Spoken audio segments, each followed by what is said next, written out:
lessons that have had the greatest impact on my life have to do with feelings, with failure, and with finding happiness. When you're doing the work you're meant to do, it feels right. And every day is a bonus, regardless of what you're getting paid. And how do you know when you're doing something right? How do you know that? It feels so. What I know now is that feelings are really your GPS system for life. When you're supposed to do something or not supposed to do something, your emotional guidance system lets you know. The trick is to learn to check your ego at the door and start checking your gut instead. Every right decision I've made, every right decision I've ever made has come from my gut. And every wrong decision I've ever made was a result of me not listening to the greater voice of myself. If it doesn't feel right, don't do it. That's the lesson. When you don't know what to do, get still.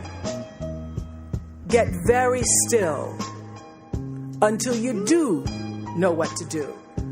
Not only will your personal life improve, but you will gain a competitive edge in the working world as well. Traits that set people apart today are going to come from our hearts, right brain, as well as our heads. It's no longer just the logical, linear, rules-based thinking that matters. It's also empathy and joyfulness and purpose, inner traits that have transcendent worth. These qualities bloom when we're doing what we love. So when we're involving the wholeness of ourselves in our work, both our expertise and our emotion. So I say to you, forget about the fast lane. If you really want to fly, just harness your power to your passion. Honor your calling. Everybody has one. Trust your heart, and success will come to you. Let me tell you, money's pretty nice. I'm not going to stand up here and tell you that it's not about money, because money is very nice. I like money. It's good for buying things. But having a lot of money does not automatically make you a successful person. What you want is money and meaning. You want your work to be meaningful, because meaning is what brings the real richness to your life. What you really want is to be surrounded by people you trust and treasure, and by people who cherish you. That's when you're really rich. So lesson 1, follow your feelings. If it feels right, move forward. If it doesn't feel right, don't do it. Now I want to talk a little bit about failings, because nobody's journey is seamless or smooth. We all stumble. We all have setbacks. If things go wrong, you hit a dead end, as you will. It's just life's way of saying, time to change course. Every failure, every crisis, every difficult time, I say, what is this here to teach me? And what I found is that difficulties come when you don't pay attention to life's whisper, because life always whispers to you first. And if you ignore the whisper, sooner or later, you'll get a scream. Whatever you resist persists, but if you ask the right question, not why is this happening, but what is this here to teach me? What is this here to teach me?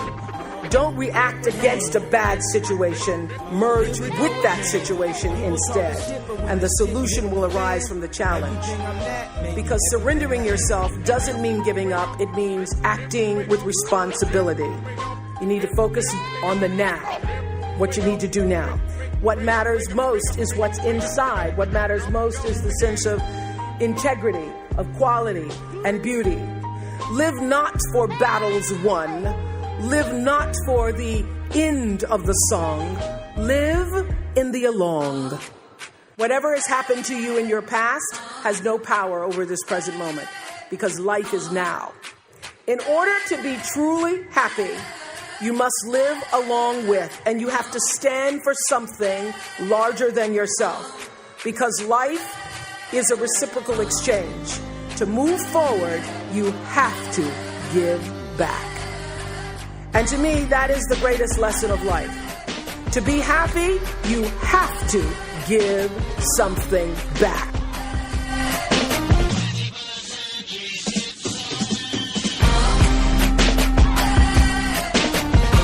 The lesson here is clear, and that is, if you're hurting, you need to help somebody else ease their hurt. If you're in pain, help somebody else's pain. And when you're in a mess, you get yourself out of the mess, helping somebody out of theirs. And in the process, you get to become a member of what I call the greatest fellowship of all, the sorority of compassion and the fraternity of service.